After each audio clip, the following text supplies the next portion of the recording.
स्वभावचिन्मयानन्दं कृपापूर्णं जगत्पतिं हरिषड्वर्गजेतारं नित्यानन्दगुरुं भजे। स्वभावचिन्मयानन्दं कृपापूर्णं जगत्पतिं हरिषड्वर्गजेतारं नित्यानन्दगुरुं भजे। ஞானத்தை தாண்டிய ரசம். இந்த ஞானத்தை தாண்டிய ரசம்ங்கிற வார்த்தையை புரிஞ்சுக்கிறதுனாலே உங்களுடைய மன அமைப்பு புதிய அமைப்பாக மாற ஆரம்பிக்கும். ஏன்னா கருத்துக்கள் கேட்டாலே நம்மை உயர்ந்த நிலைக்கு கொண்டு செல்லக்கூடியவை. சில கருத்துக்கள் அனுபவித்தால் நம்மை உயர்ந்த நிலைக்கு கொண்டு செல்லக்கூடியவை. ஞானத்தை தாண்டிய ரசம்ங்கிற சத்தியம் கேட்டாலே நம்மை உயர்ந்த நிலைக்கு கொண்டு செல்லக்கூடிய சத்தியம்.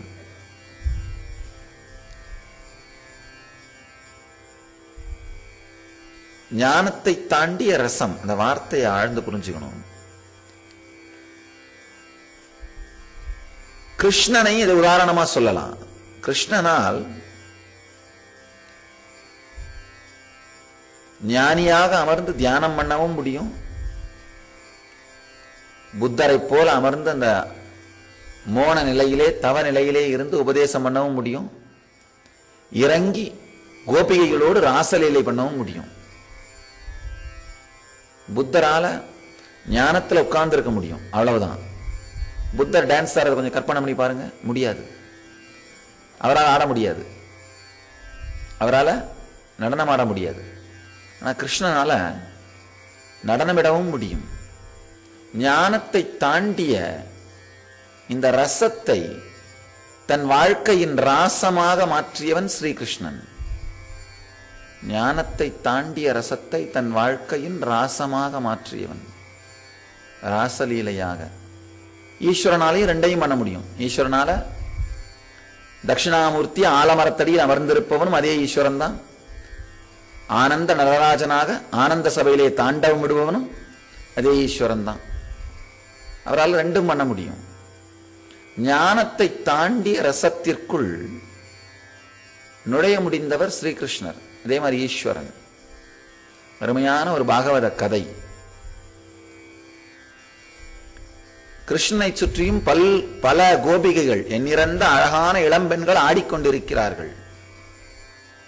சிசுபாலனுக்கும் அதே மாதிரி பல மனைவிகள். சிசுபாலன் தான் பாகவதத்தோட வில்லன். அப்போ அந்த காலத்துல கிருஷ்ணனை எதிர்த்து அவரை மாதிரியே வாழ முயற்சி பண்ணான். கிருஷ்ணனுக்கும் பல ஆயிரம் கோபிகைகள், சிசுபாலனும் அதே மாதிரி பல இளம்பெண்களை தன்னுடைய அரண்மனையில தாசிகளாக வைத்திருந்தான். ரொம்ப அழகா ஒரு ரிஷி கேட்கிறாரு, கிருஷ்ணனை சுற்றி இருக்கிற இளம்பெண்களை மட்டும் கோபிகைகள்னு சொல்றீங்க, பக்தைகள்னு சொல்றீங்க, ஆனா சிசுபாலனை சுற்றி இருந்த இளம்பெண்களை ஏன் தாசிகள்னு சொல்றீங்க, வேசிகள்னு சொல்றீங்க அப்படின்னு கேட்கிறாங்க. அது ரொம்ப அழகா பாகவதகாரர், பாகவதத்தினுடைய உரையாளர், பாகவதத்தை சொல்லிய சுகபிரம்மம் மிக அழகா விளக்கம் கொடுக்கிறார். ரொம்ப அருமையான விளக்கம்.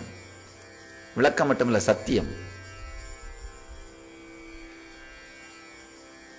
கோபிகைகளும் கிருஷ்ணனும் இருவருமே ஞானத்தின் உச்சியை அடைந்து விட்டிருந்தார்கள். அவர்கள் செய்தது ஞானத்தை தாண்டிய ரசம். கோபியர்களுக்கும் கிருஷ்ணன் ரெண்டு பேருக்குமே ஆசை அச்சம் கடந்த உணர்வை ஒரு முறையாவது அனுபவித்து விட்டார்கள். ஞானத்தை அடைந்து விட்டார்கள். அவங்க ரெண்டு பேரும் வேற வேற இல்லைன்னு தெரியும். கோபியர்களுக்கு தெரியும் தானே தான் கிருஷ்ணனா இருக்கிறோன்னு. கிருஷ்ணனுக்கு தெரியும் தான்ற உணர்வே தான் கோபியர்களா இருக்காங்கன்னு.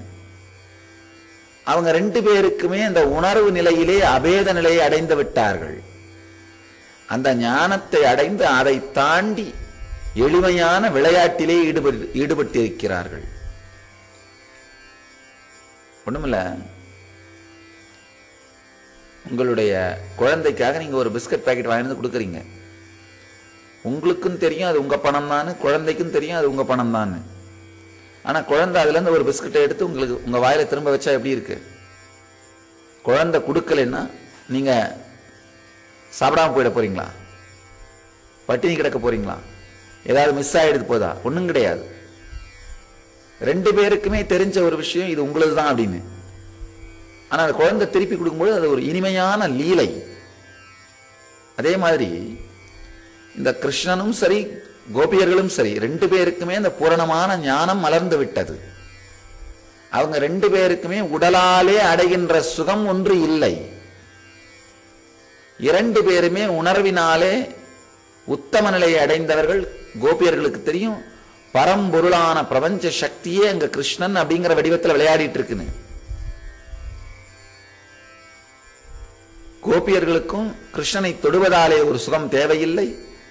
கிருஷ்ணனுக்கும் ஸ்தூல சரீரத்தால பிசிக்கலான உடலாலே எந்த விதமான உறவு சுகமும் தேவையில்லை. ரெண்டு பேருமே இதை தாண்டி சென்றவர்கள். ஆனா மிக எளிமையான ஆழ்ந்த இனிமையான அன்புத்தன்மையினாலே நடக்கின்ற லீலை அது. கோபியர்களுக்கும் தெரியும் கிருஷ்ணன் எந்த இடத்துல தோன்றணும் கேட்டாலும் அந்த இடத்துல தோன்றி அவனால தரிசனம் கொடுக்க முடியும்னு. ஆனாலும் ஒரு எளிமையான பொறாமை. இல்ல இல்ல அந்த கோபியோடைய ரொம்ப நேரமா இருக்கான், என்ன திரும்பியே பார்க்கல. சாதாரண பொறாமையாக இருந்தால் அவர்களை கோபியர்கள் பக்தைகள்னு நாம மதிக்க மாட்டோம், வணங்க மாட்டோம். எளிமையான பொறாமை, விளையாட்டுத்தனம், அதையும் செய்து பார்த்தல், அதையும் வாழ்ந்து பார்த்தல். அது வார்த்தைகளால விளக்க முடியாது. யாராவது அந்த உணர்வை உங்களுக்குள் வாழ்ந்தால் மட்டும்தான் இந்த உணர்வு புரியுமே தவிர வார்த்தைகளால் புரியவே முடியாது. ரொம்ப அருமையா ராமகிருஷ்ணன் சொல்றாரு. ராமகிருஷ்ணன் போய் ஒரு சிஷ்யர் கேட்கிறாரு, பகவானே வாழ்க்கையிலே மிக உயர்ந்த நிலை ஞானம் தானே அப்படின்னு. அவர் இல்லைன்னு சொல்லிடுறாரு, இல்லை அப்படிங்கிறார். அப்போ இந்த பக்தர் கேட்கிறாரு, அப்ப என்ன என்ன எது உயர்ந்த நிலை அப்படின்னு. அவர் ரொம்ப ஆச்சரியமா போகுது, ஞானத்தை உயர்ந்த நிலை இல்லைன்னு சொல்லிட்டாரு. ராமகிருஷ்ணன் சொல்றாரு, ரொம்ப அழகா சொல்றாரு, ஞானத்தை விடவும் மிக உயர்ந்த நிலை ஒரு ஞானியோடு லீலை செய்து விளையாடி வாழ்வதுன்னு சொல்றார். ஞானத்தை விடவும் உயர்ந்த நிலையா. ஏன்னா ஞானத்துல கூட அத்வைத சுகத்துல நின்னுறீங்க, அத்வைத போதத்திலே லயித்து நின்று விடுகின்றோம். ஞானத்தை தாண்டி ஒரு ஞானியோடு விளையாடுகின்ற அந்த ஆனந்தம் இருக்கு பாருங்க, வாழ்கின்ற ஆனந்தம், அது ஞானத்தை தாண்டிய ரசம். நித்யம் சரணம் கச்சாமி, தியானம் சரணம் கச்சாமி, ஆனந்தம் சரணம் கச்சாமி, நித்யானந்தம் சரணம் கச்சாமி.